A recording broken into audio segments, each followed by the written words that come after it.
crafters, Craftily Creative Lady here. Today is all about you and your silhouette software and me to tell you all about it. Let's get crafting.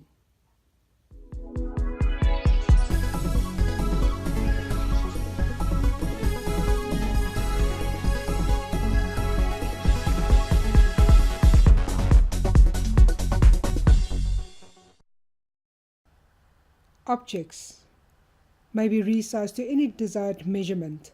It is important to note, however, that while you customize images to any desired size, the quality of the cuts made may vary, especially when cutting thicker materials such as cardstock. Reducing the size of an image with intricate parts and cutting it on a thicker material is an example where the cut quality could suffer.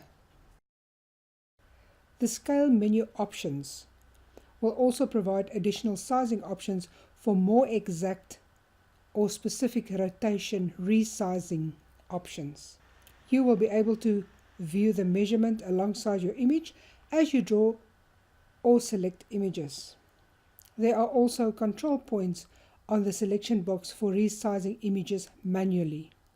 To resize manually, simply click on any of these boxes and drag your mouse in the desired direction to make your shape longer or smaller. The corner control points will proportionally resize the image and maintain the relative height and width, while the side control points will stretch your image in the direction your mouse is dragged.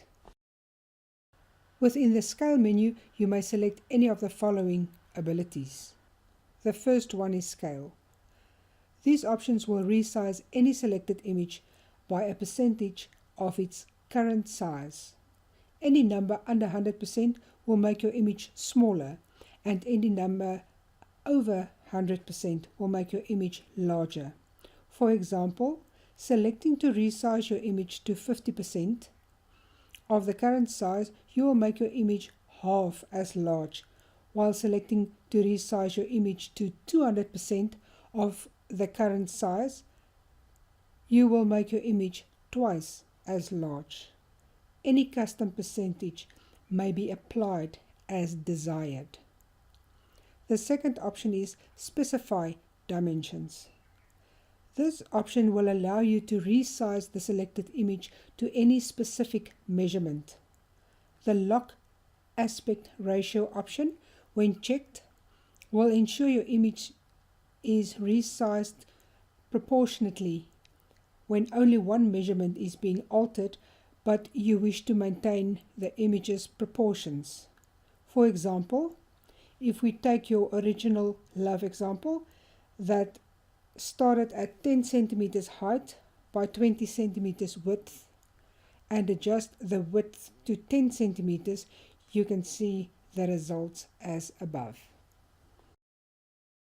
Then we get to the shear option, which is only available in Designer Edition Plus or Business Edition.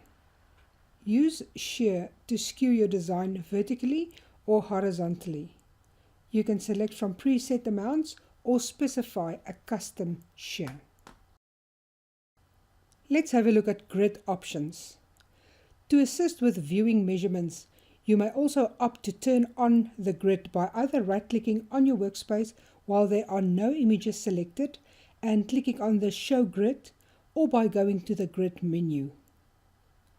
Then, the Snap to Grid option, when enabled, will force the image to conform to grid measurements and divisions. This may especially be helpful when drawing images to force them to conform to a specific desired measurement. The grid style may be selected to be either a traditional square grid or an isometric grid. Again, the different styles may be helpful while drawing images within the software to provide the reference for measurement as you draw.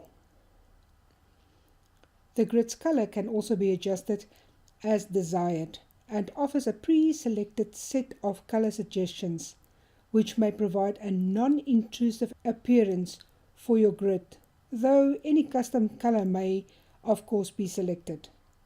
In Designer Edition and Business Edition, you also have the ability to activate the rulers and crosshairs to help you make your layout easier.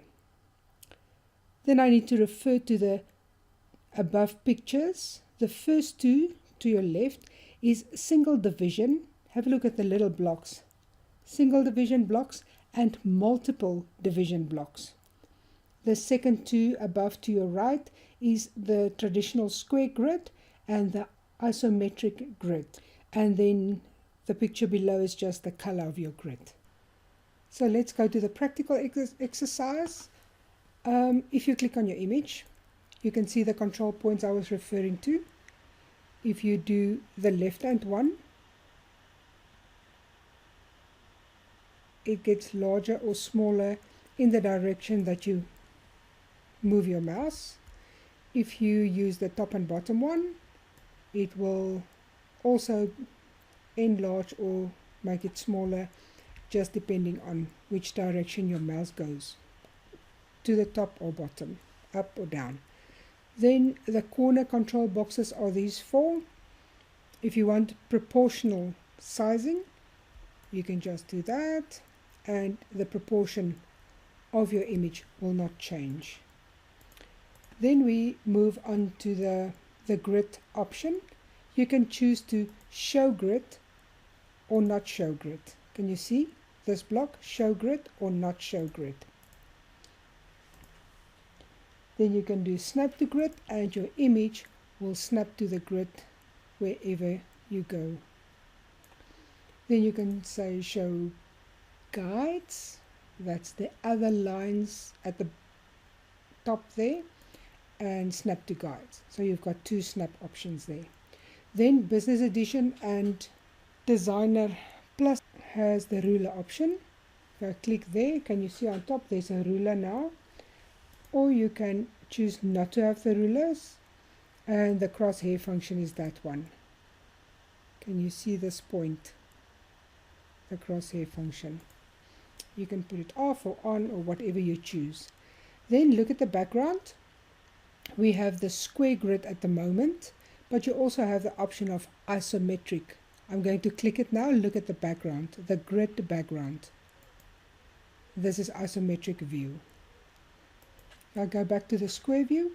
You have an option to choose how many centimeters apart or how many divisions between the thick lines of each block are. I chose 5 centimeters apart and 5 in between, and that's what I have now. Then at the moment the color is black, but you can adjust your color as I said before. You can make it red. Look at the background grid color. Purple, pink, yellow, any color you choose the grid to be. And that's in summary what I just spoke about in the previous slides. And that's it from me and your Silhouette Studio Business Edition software. Thank you for watching my video. Till next time, goodbye.